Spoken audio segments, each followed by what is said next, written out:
Hoje eu vou ensinar como fazer um avião de papel. Deixa eu só colocar a câmera aqui, ó.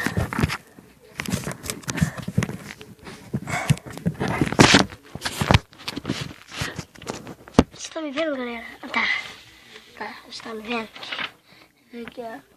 Primeiro, vocês pegam qualquer folha, se quiserem. Aí, você dobra ao meio.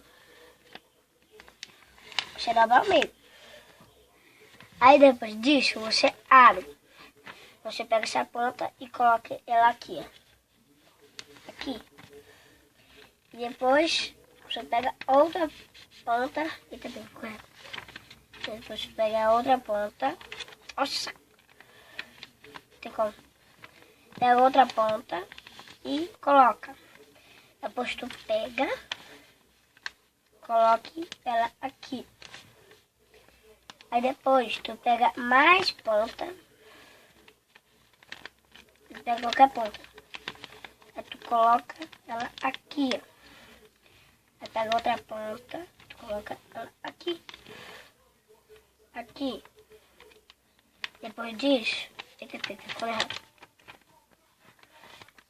Pega a ponta. Coloca ela aqui, ó.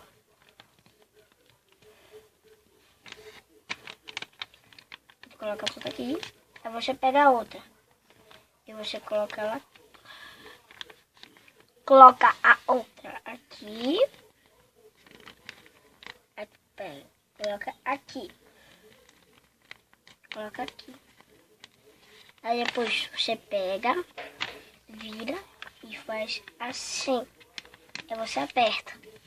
Aí depois disso você pega assim e tem que deixar essa ponta certinho aqui embaixo, assim, ó. Aqui certinho. Aí depois disso tu faz do outro lado. Com o meu ruim. Mas faça na sua casa que vai ficar certinho. Entendeu? Você só vem nesse canal e tá pronto. Aí só você copiar daqui. Então, espero que vocês tenham gostado, né? Então, deixa o like e se inscrevam-se no canal. E falou! Se eu tirar a câmera daqui, eu gosto e faço. Difícil. Ai.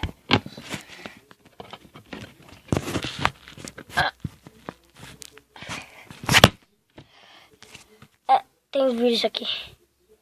E falou!